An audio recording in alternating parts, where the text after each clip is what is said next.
سلام دوستان، امیدوارم حالتون عالی باشه. با مجموعه سیگنال فارسی در خدمت شما هستیم. توی این ویدیو میخوام بهتون صرافی توبیت رو معرفی بکنم و تمامی آیکوناشو مرحله به مرحله با هم دیگه بریم جلو روی اسکرین و بهتون توضیح بدم که هر آیکونش دقیقاً چی هست و چه آپشن هایی دقیقاً این صرافی برای شما قرار داده.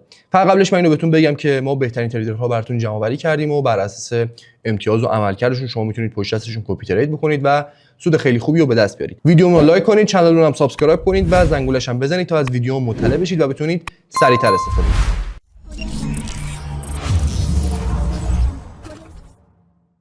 خب بریم روی اسکرین، من بهتون مرحله به مرحله صرافی توبیت رو معرفی بکنم. خب وارد صرافی توبیت میشیم و اولین صفحه‌ای که برای ما بالا میاد این صفحه هستش که میگه برای خودتون یه دونه اکانت درست کنید که اینجا باید یه دونه ایمیل برای خودتون وارد بکنید. ما ایمیلمون اینجا وارد میکنیم.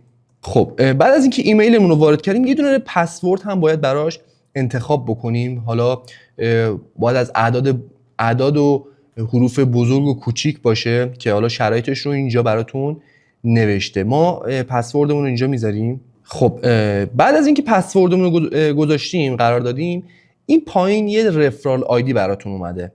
ببینید اینو بزنید، فلشش میاد پایین و یه کادر برای شما باز میشه. ببینید ما به خاطر ارتباطی که حالا با صرافی توبیت داریم و بونس هایی که در اختیار ما قرار داده و کشبک هایی که در اختیار ما قرار داده، شما میتونید کد رفرال ما رو بزنید و از این بونس ها و کشبک ها برخوردار بشید. و حتی اینم از همه مهمتر این که موقع ترید کردنتون شما از کارمزد کمتری برخوردار میشید، یعنی کارمزد کمتری و موقع معاملاتتون پرداخت میکنید.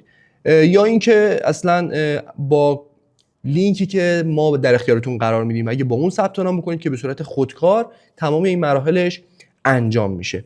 بعد از اینکه حالا این کدم وارد کردید، گزینه ساین اپ رو که بزنید یک کد باید براتون وارد. خب اول باید یه راستی آزمایی بکنیم اینجا که این فلش ها رو به ترتیب از چپ به راست اینجا وارد بکنید.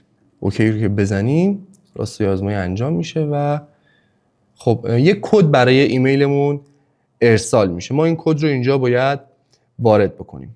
کدمون رو وارد میکنیم و اکانت ما در واقع اینجا ساخته شده. خب بریم من اینجا رو دونه به دونه بهتون توضیح بدم. اینجا صفحه اول صرافی توبیت هستش و بریم پایینتر یه سری آیکون ها هست که من اینجا بهتون توضیح بدم. اینجا حجم 24 ساعته که در واقع اینجا توی صرافی توبیت خورده. میزان تعداد کاربرهای صرافی توبیت هست که نزدیک به 4 میلیون نفر تریدر فعال داره. و اینکه این هم از انتهای این صفحه. خب بریم آیکون بعدی. من از آیکون سمت چپ شروع میکنم به توضیح دادن. آیکون بای کریپتو که در واقع به خاطر مسائل و مشکلات بین المللی که ما حالا ایرانی ها داریم که حالا نیاز به ویزا کارت و مستر کارت داره و خب برای ما محدودیت داره و نمیتونیم از این طریق ما حسابمون رو شارژ بکنیم که حالا میریم برای آیکون بعدی. آیکون مارکت هستش، اپورتونیتیز و اوورویو یا همون اپورتونیتیز میشه همون خبرها. بریم توی این آیکون یه توضیح من بهتون بدم. از وضعیت بازار داره بهتون توضیح میده. میگه که الان وضعیت قرمزی هست، اگه الان زرد باشه یعنی وضعیت نچرالیه، اگه سبز باشه روندش سودیه. الان روند ریزشی هستش. مارکت کپ رو اینجا بهتون توضیح داده که میگه 42% مثبت بوده. ترید اماونتش -5% بوده ببخشید و اوپن اینترست رو اینجا بهتون نشون داده. معاملات باز رو براتون اینجا نشون داده. تریدینگ کانسپت هست اینجا براتون آورده و فیوچرز مارکت و فیوچرز مارکت و اسپات مارکت هستش که ارزهای داغی که اینجا داره روش معامله میشه و بیشترین ارزهایی که در واقع رشد داشتن اینجا براتون آورده و بیشترین ارزهایی که در واقع بیشترین ضرر رو دادن اینجا براتون لیست کرده که حالا هر کدومش رو که اینجا بزنید براتون لیستش رو بالا میاره. خب این قسمت هم وضعیت معاملات رو نشون میده که بیشترش در واقع با شکست مواجه شده و یه هیت مپی رو اینجا براتون صرافی توبیت قرار داده با 3 تا تایم فریم مختلف 4 ساعته، 1 ساعته و 24 ساعته که حالا اکثرا توی کانال های تلگرامی اینو دیدید که حالا تحلیل ها همچین صفحه‌ای رو براتون میارن و وضعیت کلی بازار رو توی این هیت مپ میتونید شما ببینید. و اینجا تاپ تریدر ها رو براتون آورده که در واقع بیشتر معاملات روی پوزیشن لانگ هستش یا پوزیشن شورت که اکثر پوزیشن های در واقع اینجا یعنی بیشترش روی معاملات لانگ هستش. و فیوچرز لیکویدیشن چارت هستش که یه چارتی از بیت کوین آورده، حالا شاید یا هر ارز دیگه مثل اتریوم، سولانا، دوج کوین میتونید شما توی تایم فریم های مختلف ببینید که توی چه ساعتی در واقع چه حجم معاملاتی در واقع اینجا لیکوید شده. بریم سراغ آیکون بعدی، آیکون همون اوورویو من بهتون توضیح بدم که اینجا فیوچرز مارکتش هست که گینرز بیشترین رشدها، بیشترین ضررها و بیشترین حجم معاملاتی که این ارزها داشتن رنگ بندیشون کرده. اینجا هر کدومشون رو بزنید روی این آیکون ها براتون لیستش بالا میاد. ارزهایی که شما میتونید با USDT با معاملات اهرمدار انجام بدید لیستش اینجا براتون قرار داده شده. ارزهایی که با USDC میتونید معاملات اهرمدار اینجا انجام بدید اینجا هم براتون قرار داده. ارزهای جدید آورده، ارزهای فارکس هستش که شما میتونید روش معامله کنید. میم کوین ها هستن براتون اینجا لیستش رو قرار داده، شما میتونید روشون معاملاتتون رو انجام بدید. و RWA یا همون ریل ورد اسست هست، شما میتونید روی این ارزها هم مانور بدید و روشون ترید انجام بدید. خب اینم از آیکون اوورویو. بریم آیکون فیوچرز رو من بهتون توضیح بدم. خب روی آیکون فیوچرز که برید، دو تا آیکون اول USDTM پرپچوال و USDCM پرپچوال که در واقع معاملاتی اهرمداری هستش که شما میتونید با USDT انجام بدید. حالا ما روش بزنیم بریم داخل. اینجا معاملات اهرمدارتون هستش، شما میتونید اینجا ارزتون رو سرچ بکنید، هر ارزی که بخواید اینجا میتونید پیدا بکنید و روش معامله اهرمدارتون رو انجام بدید. اینجا چارتش هستش روی تایم فریم های 1 دقیقه، 5 دقیقه تا 1 روز هست. حالا اینجا میتونید بیشترم انتخاب بکنید.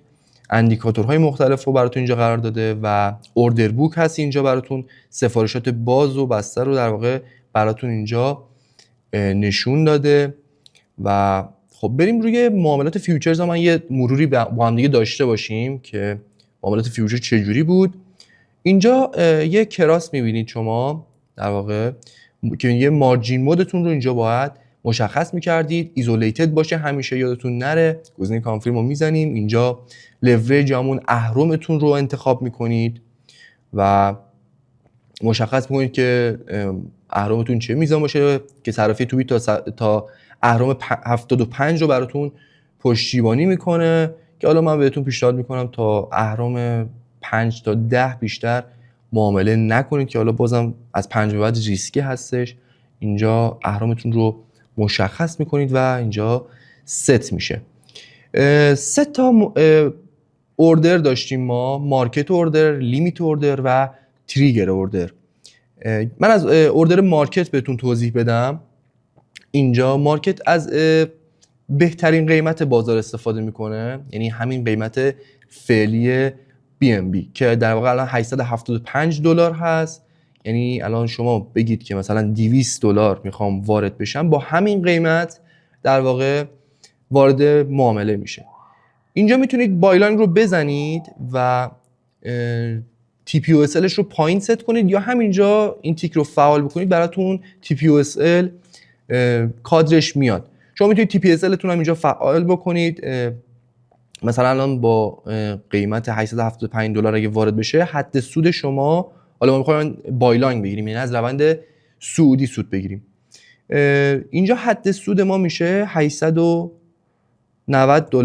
و حد ضررمون از این قیمت میشه $865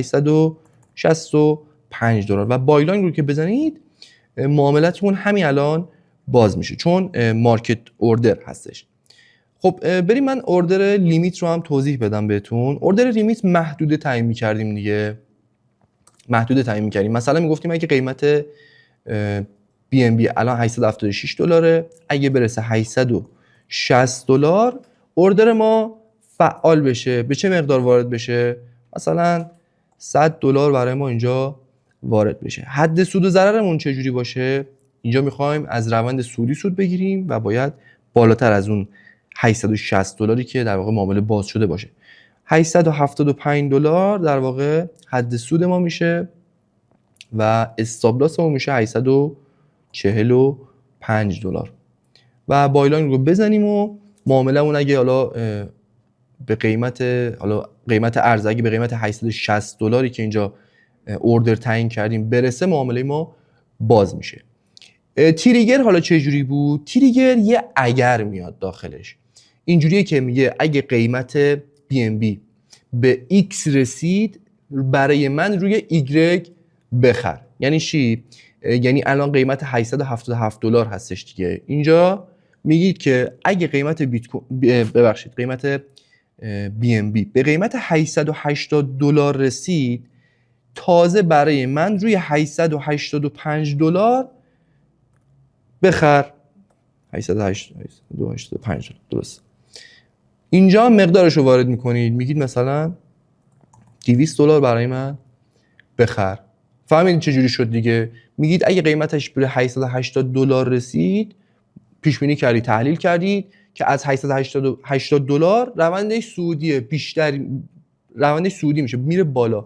شما میگید روی قیمت دوم برای من تازه بخر که TPSLش هم اینجا گفتم ست میکنید و تمام. حالا این از معاملات اوپن لاین بود. یه توضیح کوچیک من راجع به اوپن شورت هم بگم و بریم سراغ آیکون های بعدی. اوپن شورت چجوری بود؟ از روند ریزشی ما میخواستیم سود بگیریم دیگه. خب اینجا مقدار سرمایه‌ای که میخوایم وارد کنیم و وارد میکنیم، TPSLش رو هم وارد میکنیم. الان قیمت بیمی روی 877 دلار هستش و اوردر ما روی مارکت هستش که ما میخوایم 200 دلار وارد بکنیم. حد سود ما کجا میشه؟ چون میخوایم سل شورت بگیریم میایم چیکار میکنیم؟ میایم روی حد سودمون رو میذاریم روی 860 دلار. یعنی اگر 860 دلار رسید حد سود ما میخوره و استاپ لاس ما کجا میشه؟ استاپ لاس ما میشه 885 دلار و سل شورت رو که بزنید معاملتون همین الان با همین قیمت باز میشه.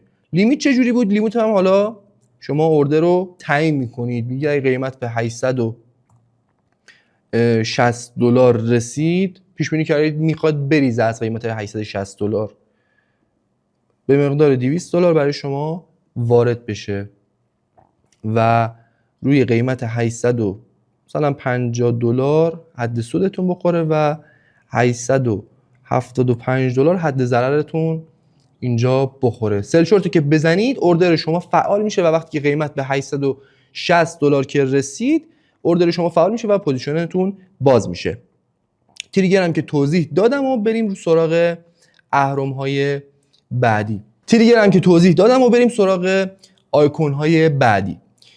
خب آیکون بعدی آیکون FX تریدینگ هستش که یکی از آپشن هایی که در واقع صرافی تو بیت داره که خیلی هم آپشن خوبی هست اینه که شما میتونید توی فارکس هم فعالیت بکنید. روی طلا، دلار و نفت و یورو هم میتونید سرمایه گذاری خودتون رو انجام بدید. روی ترید ناو که بزنید شما میتونید توی فارکس هم در واقع فعالیت خودتون رو شروع بکنید. اینجا یه دمو تریدینگ هم هست، من اینو بهتون توضیح بدم. توی دمو تریدینگ شما 10,000 دلار حسابتون توی اکانت دموتون شارژ هستش. شما میتونید معامله اهرمدار خودتون رو انجام بدید و سبک سنگین بکنید برآیند خودتون رو، ببینید برآیندتون چجوری هست، برآیندتون خوبه و یه جور امتحان کردن خودتون هست که شما میتونید توی این قسمت توی اکانت دموتون انجام بدید.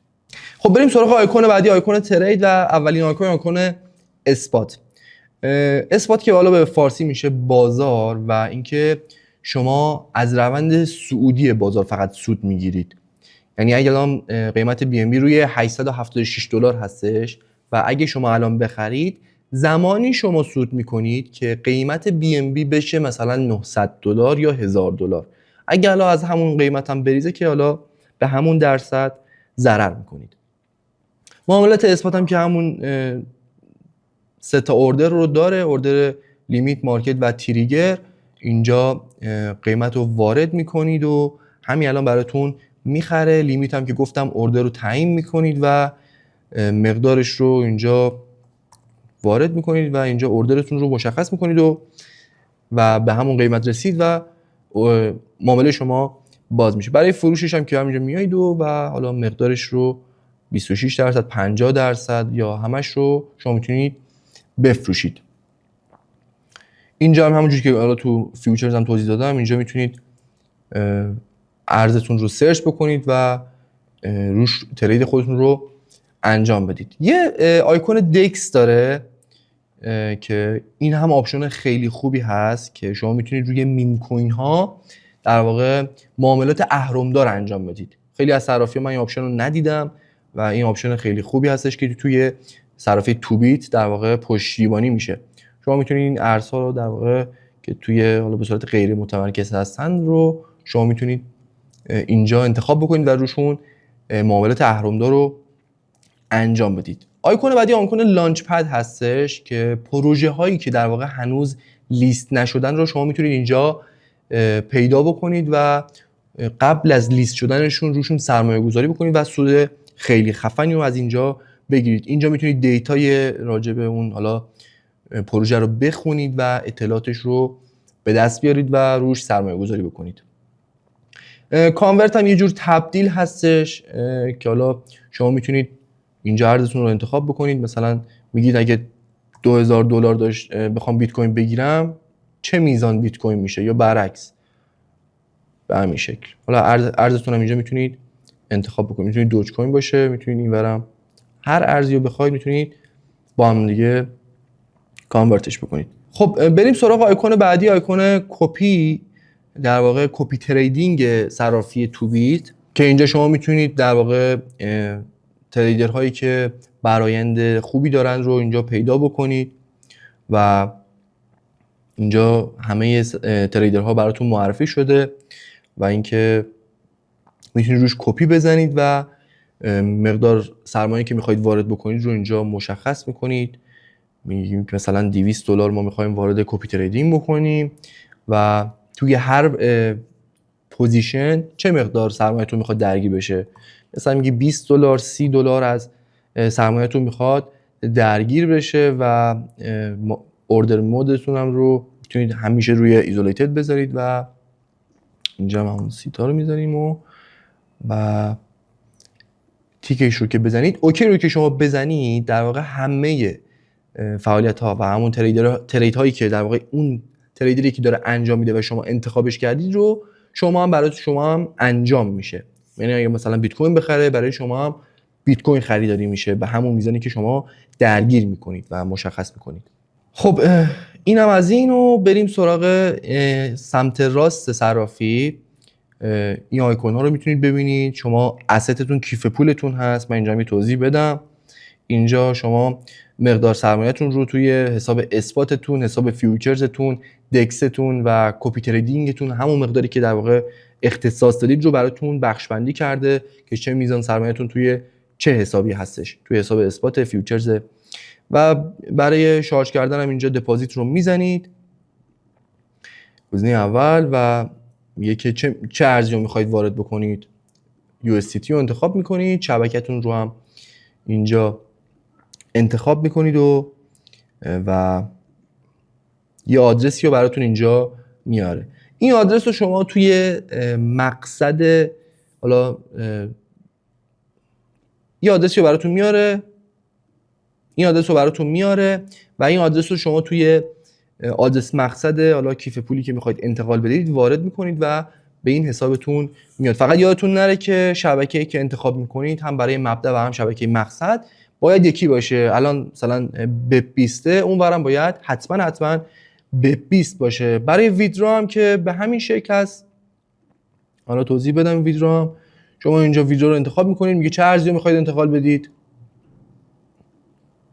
USDT انتخاب میکنید، شبکه‌تون رو اینجا انتخاب میکنید و آدرس مقصدتون رو در واقع توی این آدرس اینجا پیست میکنید و ارزتون رو انتقال بدید. خب برگردیم با قسمت asset. من ترانسفرم این آیکون رو هم بهتون توضیح بدم. ببینید اگه مثلا شما میخواید از حساب اثباتتون به حساب فیوچرزتون ارز انتقال بدید و توی حساب فیوچرزتون شروع بکنید به معامله کردن، حتما باید از حساب اثباتتون به حساب فیوچرزتون مقدار USDT انتقال بدید. مثلا میگید از حساب اثباتم به حساب فیوچرزم $200 انتقال داده بشه و کانفرمو که بزنید از حساب اثباتتون به حساب فیوچرزتون ارز رو انتقال میده. یا برعکس میتونید از حساب فیوچرزتون به حساب اثباتتون در واقع اینجا انتقال بدید. امیدوارم این ویدیو براتون مفید بوده باشه و فهمیده باشید که صرافی توبیت چه آپشن هایی رو داره. من اینم بهتون باز یادآوری بکنم که اگه با لینک رفرال ما وارد بشید و ثبت نام خودتون رو انجام بدید، مزایای ویژه‌ای در اختیارتون قرار میگیره. حالا این مزایا چی هستش که در واقع شامل سرمایه اولیه ترید کردن، بونس ها، کشبک های خوب و اصلا مهمتر این که کارمزد کمتری یا موقعی ترید کردن در واقع شما پرداخت میکنید.